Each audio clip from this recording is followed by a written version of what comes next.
Tatiana sempre teve o sonho de ser mãe. E de uma coisa ela tinha certeza: queria que os filhos viessem ao mundo por meio do parto vaginal. Sentir mãe e filho trabalhando no processo de nascimento seria importante para ela e para o bebê. Eu nunca pensei em fazer uma cesárea. Para mim, cesárea era um procedimento de exceção, que só seria feito se tivesse algum problema durante o parto normal. E eu nunca pensei em marcar um horário para o meu filho nascer. Tatiana viu seu sonho ser interrompido no momento de maior fragilidade.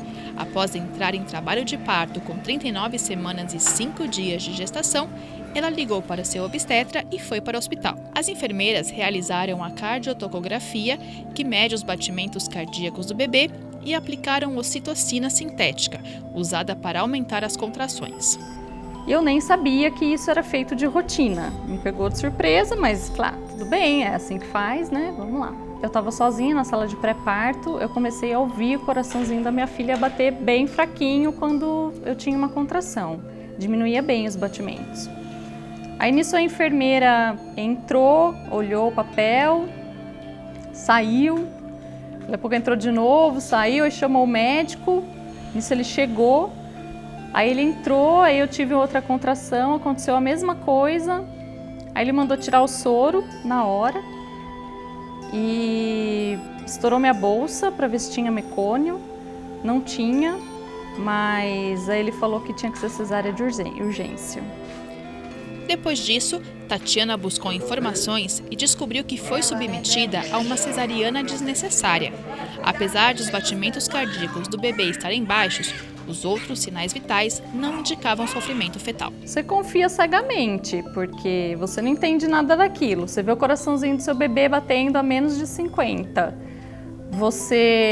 Ele fala que tem que ser uma cesárea de urgência e você acha ótimo que vai salvar a vida do seu bebê. Entendeu? Você fala, não, é isso que tem que ser feito, vamos lá, é para isso que serve a cesárea. Na minha cabeça era isso, né? Se eu precisar, ainda bem que ela existe essa possibilidade, né?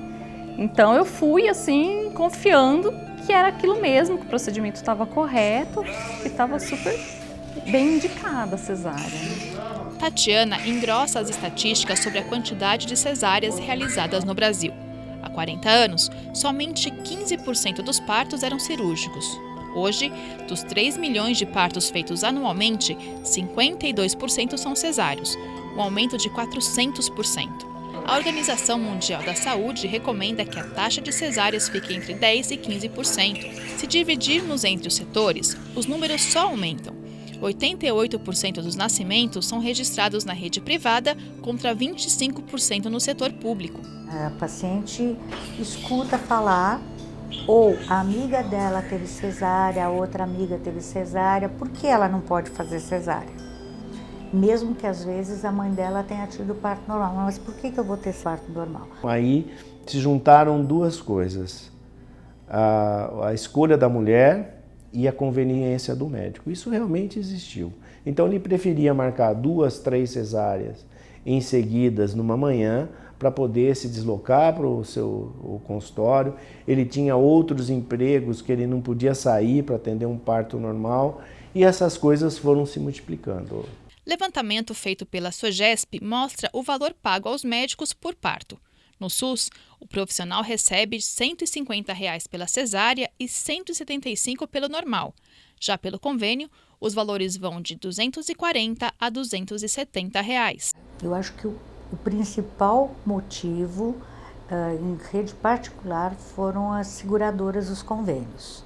Então, a baixa remuneração dos médicos de convênio fez com que eles acabassem facilitando os horários. Enquanto ele faz 4, 5 cesáreas, naquele tempo eu vou fazer no máximo um parto. Então eu acho que uma das coisas foi isso. E o medo da mulher, às vezes, de sentir dor e não estar preparada. O médico, durante o pré-natal, às vezes não prepara para. Eu acho que é mais ou menos isso, mas para mim o grande culpado são as seguradoras. Simone Diniz participou de um estudo feito pela Fundação Oswaldo Cruz e vários pesquisadores do país. Quase 24 mil mulheres foram entrevistadas. A pesquisa constatou, por exemplo, que 70% delas desejavam um parto normal, mas foram desencorajadas a seguir com a decisão já no pré-natal. No Brasil, a gente tem uma cultura na qual a autonomia das mulheres, dos pacientes em geral, para decidir ou participar das decisões, eles são relacionados à condição de pagante. Por exemplo, estudos mostram que no Brasil, quando você pergunta para os médicos quem deve decidir sobre via de parto, eles dizem que no setor público deve ser uma indicação clínica baseada na segurança e na, enfim, efetividade, ou seja, seria uma indicação clínica e responsabilidade do médico. No setor privado, os mesmos profissionais dizem que deve ser decidido pela mulher, porque ela tem mais autonomia, ela tem mais escolaridade, portanto, ela teria mais condições de decidir. Para tentar diminuir o número de cesáreas no Brasil, o Ministério da Saúde e a Agência Nacional de Saúde Suplementar, a ANS, publicaram uma resolução que começa a valer já no segundo semestre. As medidas vão exigir que os médicos justifiquem de maneira detalhada os motivos que levaram à escolha da cirurgia para o nascimento da criança.